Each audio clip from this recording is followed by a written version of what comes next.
àṣejù ń bẹ lọ́wọ́ olóńgbò ẹja dédé náà òórùn rẹ̀ pọ̀ ṣàwọn bá ṣètò ń bẹ lọ́wọ́ olóńgbò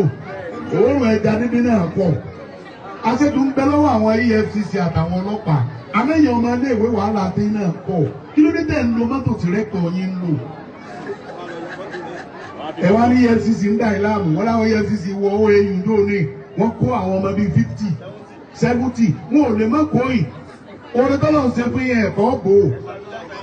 ẹ̀ ti ń lo rough life jù ọmọ sùkúù tí ẹni ọlọ́kàwé ọ̀wá ń gbé kó sí ẹ̀ ń fura bọ́tú ọ̀tá 1 million ẹ̀ wá ní EFCC mú yín bẹ́ẹ̀ bá lọ rí ẹ̀ ní bọ̀ọ̀rí tọ́lá wọn kàná wọn kàwé bẹ́yẹn àmì ètí mo fẹ́ sọ ni pé àwọn ọlọ́pàá àwọn EFCC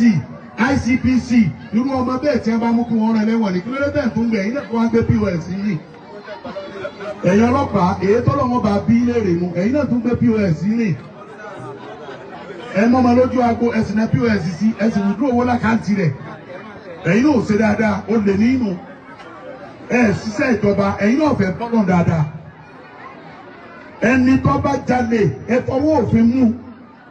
bẹ́ẹ̀ bá rí pé wọ́n gbowó lọ́wọ́ èbó lọ́nà ẹ̀tọ́ tó èbó sì jẹ́ mọ̀lẹ́bí yín tẹ̀fẹ́ bí èbó gbowó rẹ̀ padà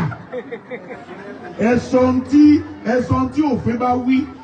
bófin bá rí bí yàrá gbowó lọ́ èbó kọ́ lu ẹ̀wọ̀n ní ẹjẹ́ wọn lu ẹ̀wọ̀n bófin bá sì ní ẹ̀fíẹ́lẹ̀ ní ẹ̀fíẹ́lẹ̀ gbogbo tẹ́ ìgbà lọ́wọ́ àwọn ọmọ ń bolẹ̀ ẹ̀kọ́ sí ìbéèrè tá a fẹ́ béèrè nu àti tú rẹ̀ sáyé báyìí gbogbo táwọn EFCC tí wọ́n gbà lọ́wọ́ àwọn